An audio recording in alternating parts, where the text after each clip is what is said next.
The stories told across the lands between embody every emotion and genre.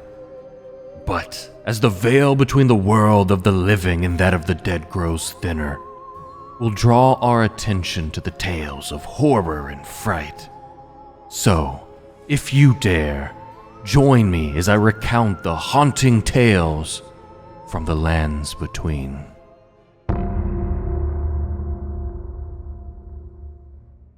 Legends tell of a serpent who lived long ago upon the slopes of Mount Gelmir, and a demigod who sought its knowledge and power. Praetor Rykard scoured the mountain until at long last he found the great serpent. But he would soon learn that power and knowledge were not simply given,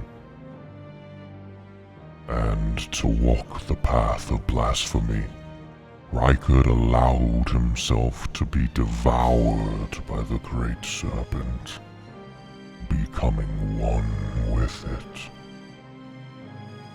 Rykard and the serpent returned to their home in Volcano Manor with an insatiable hunger, the urge to consume, to grow, to live eternal. No one has seen Rykard since his transformation and has lived to tell its tale.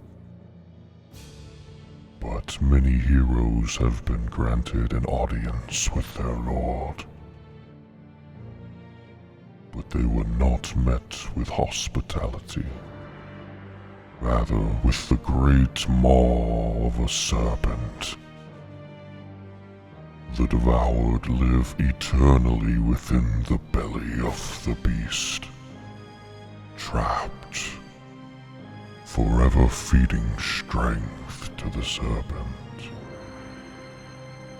It is said that those who get too close to Rykard's chambers can still hear the unending screams of the damned souls, pleading for escape, pleading for a reprieve that will never come. Well, I hope that tale wasn't too scary for you, as there's more to come. None, however, are as scary as the thought of not being able to play Elden Ring, or playing Elden Ring with constant frame drops. And that's why I've partnered with Apex Gaming PCs. Follow the link in the description to my partner page, where you can find my new line of Elden Ring ready gaming PCs, now equipped with the 4000 series. And each PC includes the choice of financing, so you don't have to pay those large lump sums up front. Be sure to use code ASHEN at checkout for up to $250 off your next order. Now, buckle up, as we've got more spooky tales to tell.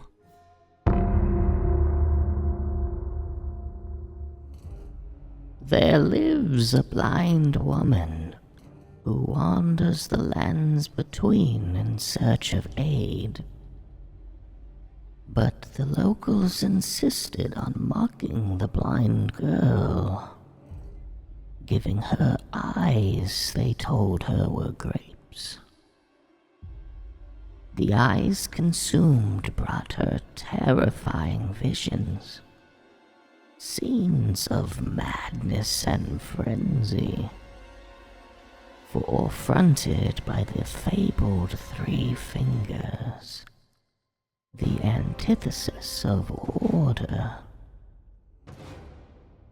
But those who tricked the blind woman would in turn go mad themselves, begging her to consume their own eyes as well, to put an end to their visions of grotesque horror as the frenzied madness takes them.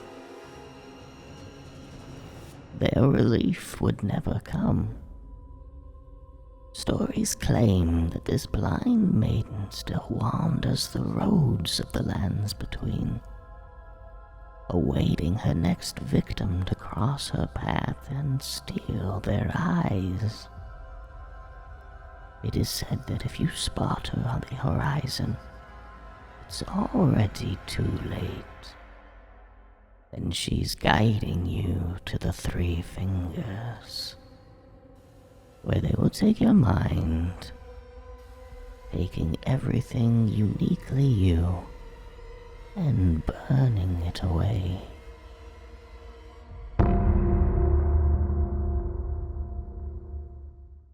Once upon a time, there was a beautiful Carian queen that ruled the lands of Liurnia. Her beauty was rivaled only by her wits. And when the embodiment of order came to her lands and declared war, she turned it into a union of the Erdtree and the moon. But for all her wits, she truly fell in love with Radagon and the family they created together. But this wasn't a fairy tale that would end with happily ever after. Radagon would one day leave the Carian Queen to return to Marika and the Erdtree. And that was the day the Queen's heart would break forever. But it wasn't just her heart that would break, but her mind as well.